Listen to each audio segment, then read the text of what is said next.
Nice. Yeah, Okay. well, I'm so happy you reached out. Let me know what questions you have. Um, Let me, yeah. Yeah, well, actually, I'm looking for some PhD positions on the machine learning or mostly on uncertainty quantification if you don't know it, but it's just a topic on the machine learning, I can say. And when I sent some emails to the professors, I Hmm. can say that, and I just published it totally five papers, and I Wow. am, yeah, in my master because they want to publish some papers using the MATLAB and the quality, very high quality papers they wanted. And one of my I have two first offer paper actually. So I was thinking like, okay, I have papers and I have some information about the uncertainty quantification or the machine learning, it's okay. But my bachelor degree is from the control engineering, not directly about machine learning or the deep learning kind of things, but I'm working on them actually. Hmm. So I don't know, maybe the professors are looking for some students have the having the background on the computer science or something like that. It's a So little bit, yeah, I wouldn't worry too much that you're not hearing. Don't, it yeah, might just be because they're busy. And sometimes people need like a little nudge or a second email. You said you found my website, right, with my yeah, like yeah. advice. Did you use my template that I have in there? Yeah, Uh, that kind of template I used. And but I just give some details, more details about my what I've done in my master. And I just told them if you have enough time, we can talk if I fit to your group or something like that. What I would A do is little I bit. would resend, it's been 2 or 3 weeks. So I would just resend the email to the professors that you didn't hear back from. And I don't know how long the email is, but I would try to make it as short as possible.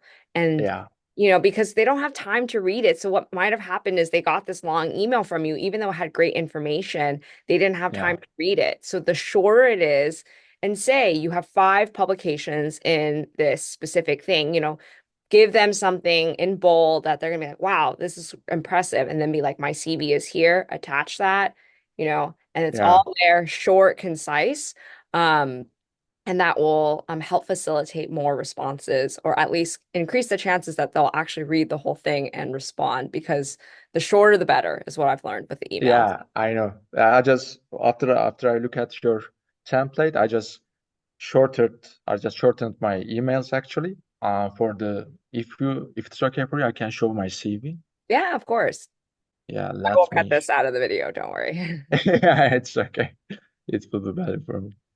Um, this is this is my experience and some publications and some stuff. This is just a um normal CV structure, I can say, probably. Yeah. Yeah, that's all. I hope. Do you see any? Can you give any advice to? I don't know. I think it's good enough to No, for a CV. I don't know. this is a great CV. I mean, it looks more, it's kind of short. I mean, it's only 1 page. CVs can be Yeah. longer than 1 page. So if you Oh, want to add a little bit more detail to yeah. your research experience, uh, Yeah. and I would even title that section and call it research experience. And then I would Oh, actually move your publications so that it's higher up. oh, Yeah. And okay. are these But peer-reviewed publications? Does that yeah, make yeah, yeah. They review my paper to get Yeah, so accepted. I would call this peer-reviewed publication. Oh, Yeah, okay. there's a Let difference in me. that too. And then I would switch so that the peer-reviewed publications are at the top because that's the most impressive, and then you can have your Oh, okay. and I would even move your awards and honors up higher too. Okay. I can put my publications and forwards to the higher, and Mhm. then experience Yeah. I And give then you can and I rename give it research experience. Yeah. yeah, and adding some more details on what I have Yes. done. Yeah. Okay, it's I let me note some of them. Yes. So is it a bad thing when you are looking from the outside? Um, Maybe some professors say this is the old version of deep learning. Why I'm working with your kind of things. I don't know. Should I be more uh, recently technologies I should use or?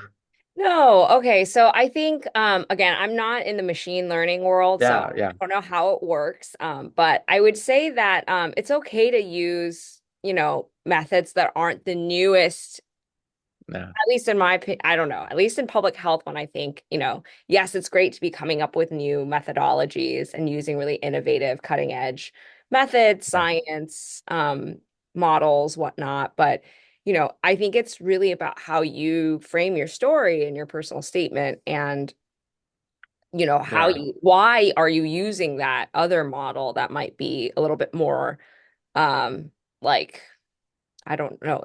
I wouldn't say outdated, but just like not as new. Like why that model is relevant for your work, why you use that, and Yeah, yeah, you can talk about sort of the potential um, of what other kind of like innovative research that could lead to. So um, I don't think it's about like the specific method, but how you tell your story and um, people just want to know that you have potential to conduct great research and they just want to see yeah. it in your application. And having publications, having extensive research experience, which you do, is huge in you already have it, so now it's just how do you tell Yeah. your story in a way that is going to make you a memorable candidate. Is it okay to get some reference letter from the industry side because they are working on the industry, you know? So, or should I look at another professor to give me a new reference letter or something like that? Yeah, so I think to answer your question about having an industry manager or boss provide you a letter, I think that's totally okay. I think you should just tell them to really emphasize your research interest, your research potential, and your research experience with them, because it's going to be a research PhD. So make sure Yes, you're of course. talking about your research in that letter. You mentioned that you were going to have two supervisors from your industry job provide Yeah, you with letters. I would also just make sure that those two letters are going to not be duplicative. And no. yeah, they should talk about two kind of like different strengths that you might have, and they shouldn't be too similar. That would be the only reason why I would recommend you maybe find a different person, just so you can have a little bit more variety in your letters. And but I just took a lecture or the course on the reinforcement learning. So is it a logical thing to apply a PhD? I'm gonna do a RL or reinforcement learning under your supervision to the professor, but I do not have any publication on the RL or just took a courseware or that's all actually. Is it a okay thing? Yeah, I don't I know. think that's totally okay. And then you can explain that in your personal statement that you took this course and it was a transformative experience for you. And then you can describe in detail maybe a project you did in that course Yeah. that was sort of like a research project that made you be like, okay, I want to take the research skills that I built in this somewhat different but still relevant field and then apply it to this field that I want to move into that I took a really exciting course on. I think it's again, there's no right or wrong answer. It's really about how you tell your story. It's okay. If it is okay, some professors say, I'm not gonna work with you, or I don't know, I should apply to the PhD at that university, or okay, it doesn't want to work with me, so I shouldn't apply to the PhD that Yeah, so I get university. this question quite a bit. Yeah, So I think this is a personal choice. One, you can try to see if there's another professor at that university you could reach out to, and maybe you might get a better response. Um, but nothing's stopping you from still applying to the program. yeah, It's a matter of, do you have time to put together another application? Usually it's, not a huge lift to add another school to your list once you have all of your base materials done. I know each application also has a fee, so I mean there's a financial yeah, consideration as well. So I think it's up to you, kind of whether or not you think it's worth it for your time and your money to apply to a program where your chances might be a little bit less because you heard a certain thing from that professor, but your chance is still there.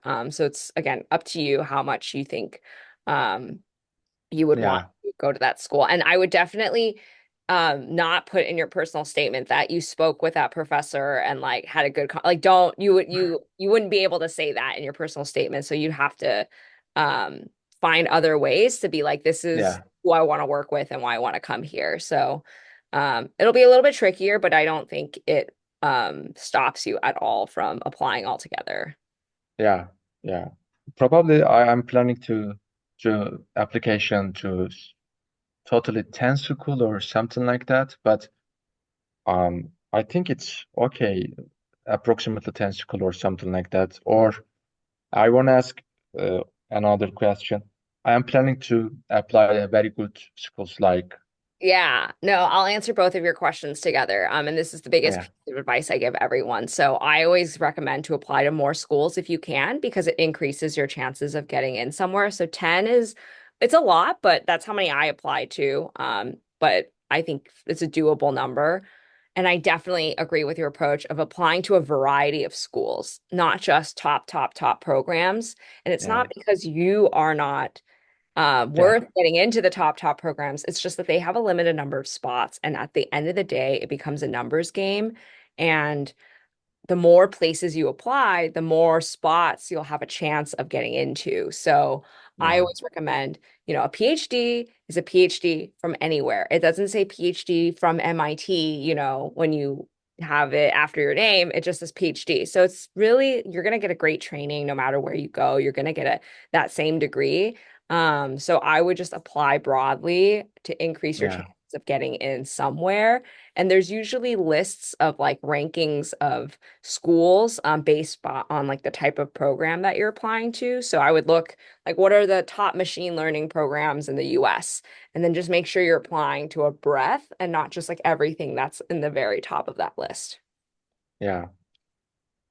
Okay, so I want to ask probably the last question. After finishing your PhD, Um, did you think about to go to the directly a company or something like that, or post doing a postdoc is a good thing after the PhD? Because I'm planning to go any, I don't know, AI company or something like that. Not doing a postdoc because it takes too much time to it takes too much time to do a PhD, like Yeah. 4 or 5 years. And after that, uh, why did you choose to go to postdoc or not going to any company or something Yeah. like that? So, story of my life. I wake up every day and I'm like, why am I still a trainee? I get it. Like, I feel like I've been in school forever. And like, I still some days sort of feel like I'm a student because people sometimes call me a student still. I'm like, no, I'm graduated. So I understand. It's like, it's still a training position and a transition time. But like, I'm trying to go into academia and become a Yeah, professor, and you like 99% of the time need to do a postdoc in order to do that. I have a lot of friends who did go who did not do a postdoc, went straight into industry and that or consulting, and they're all very happy right now. So that is definitely possible. You don't have to do a postdoc if you want to go into an industry job. yeah. Okay, thank you. Thank you for probably I just asked my crucial questions and I just took some notes. Thank you for time actually. And Yeah. if I get any question, I'm gonna send you some emails about it. Yeah, of course. So Happy to help. It was so great to connect with you. And you have a great CV, you have a great background. I can tell your passion is there for the research. So don't yeah, lose. It's just the beginning of the application process, and I'm here if you need anything. Okay. yeah, yeah. Okay, thank you. Thank you for everything. So have a good day.